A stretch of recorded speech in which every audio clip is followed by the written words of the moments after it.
కోటేశ్వరరావు గారు senior journalist, రాజకీయ విశ్లేషకులు మనకు ఆయన యొక్క విశ్లేషణ అందించడానికి సిద్ధంగా ఉన్నారు. కోటేశ్వరరావు గారు నమస్కారం అండి. నమస్తే. నమస్తే రావు గారు. కోటేశ్వరరావు గారు చెప్పండి.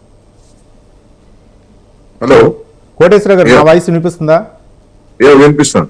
నమస్కారం అండి. నమస్తే. నమస్తే. నమస్తే. రైట్. ఒక ఆర్థిక సంస్కర్త డాక్టర్ మన్మోహన్ సింగ్ ఆయన తీసుకొచ్చినటువంటి సంస్కరణలు ఏవైతే ఉన్నాయో వాటన్నింటినీ కూడా ప్రముఖులు కొనియాడుతున్నారు. ఆయన మరణం తీరని లోటు అని చెప్తున్నారు. దాదాపు భారతదేశంలో ఆయన తీసుకొచ్చినటువంటి సంస్కరణలే నేటికి కూడా భారతదేశం అభివృద్ధి పదానికి దోహదపడ్డాయని చాలామంది చెప్తున్నారు. వీటిపై యొక్క మీ విశ్లేషణ. ముందుగా మీ టీవీ తరఫున, నా తరఫున మాజీ ప్రధాని మన్మోహన్ సింగ్ కి నివాళులు అర్పించాలి. ప్రతి మనిషి లేదా ప్రతి వ్యవస్థ తీరుతెన్నులు చూసినప్పుడు ప్లస్ మైనస్ లాగా రెండు రకాల కనిపిస్తాయి మనకి. మన్మోహన్ సింగ్ కూడా అలాంటి కోవకు చెందిన వ్యక్తి అనేటువంటిది నా అభిప్రాయం. ముందుగా ఆయన యొక్క ప్లస్ల విషయాలను కనుక, అంటే సానుకూలమైనటువంటి అంశాలను చూసేట్లయితే లౌకికవాదానికి కట్టుబడినటువంటి వ్యక్తిగా, అదేవిధంగా ప్రజాస్వామ్యాన్ని పరిరక్షించేందుకు కృషి చేసినటువంటి వ్యక్తిగా మనకి పాజిటివ్ సైడ్ లో కనిపిస్తాయి.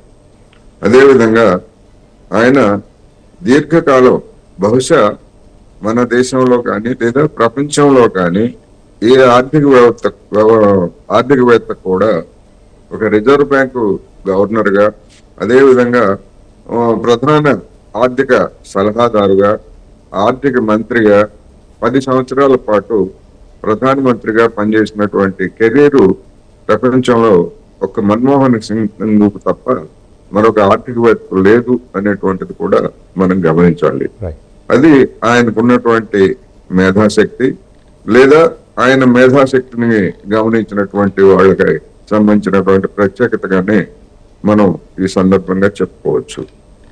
అయితే మన్మోహన్ సింగ్ గారి మీద ఉన్నటువంటి విమర్శలు, లేదా దాని గురించి ఆయన చనిపోయిన సందర్భంగా మనం ఇప్పుడు మాట్లాడుకోవటం కొంతమందికి ఇదేమిటి చనిపోయినప్పుడు ఇట్లా మాట్లాడతారు అని ఎవరైనా అనుకోవచ్చు.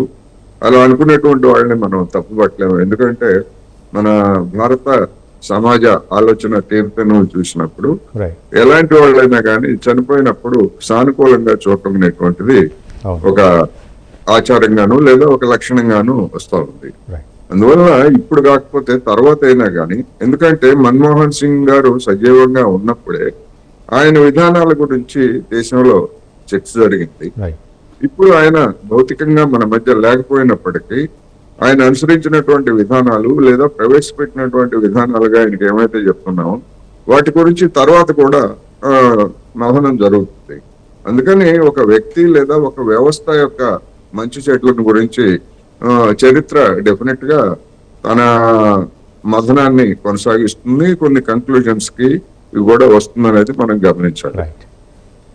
మన్మోహన్ సింగ్ గారి మీద ఉన్నటువంటి ఒక ప్రధానమైనటువంటి విమర్శ, ముందు సానుకూలమైనటువంటి అంశాలు కనుక చూసుకున్నట్లయితే, ఆయన ప్రధానమంత్రిగా మొదటిసారి 2004 నుంచి 2009 వరకు ఉన్నటువంటి కాలంలో అప్పుడు మైనారిటీ ప్రభుత్వం, అది బీజేపీకి అవకాశం ఇవ్వకుండా ఉండేందుకు వామపక్షాలు ఆ రోజు కాంగ్రెస్ నాయకత్వంలో ఉన్నటువంటి ప్రభుత్వానికి ఒక కనీస ఉమ్మడి అవగాహన ప్రాతిపదికన మద్దతు ఇచ్చాయి.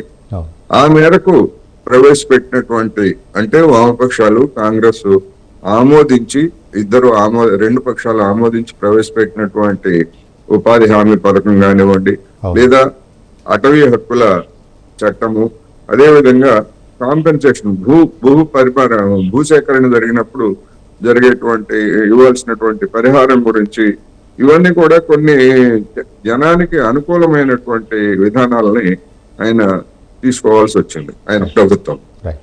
ఇది సానుకూలమైనటువంటి అంశమే. అయితే ప్రతికూలమైనటువంటి అంశాలను చూసినప్పుడు ప్రైవేటీకరణ అనేటువంటిది వేగంగా మొదలైంది.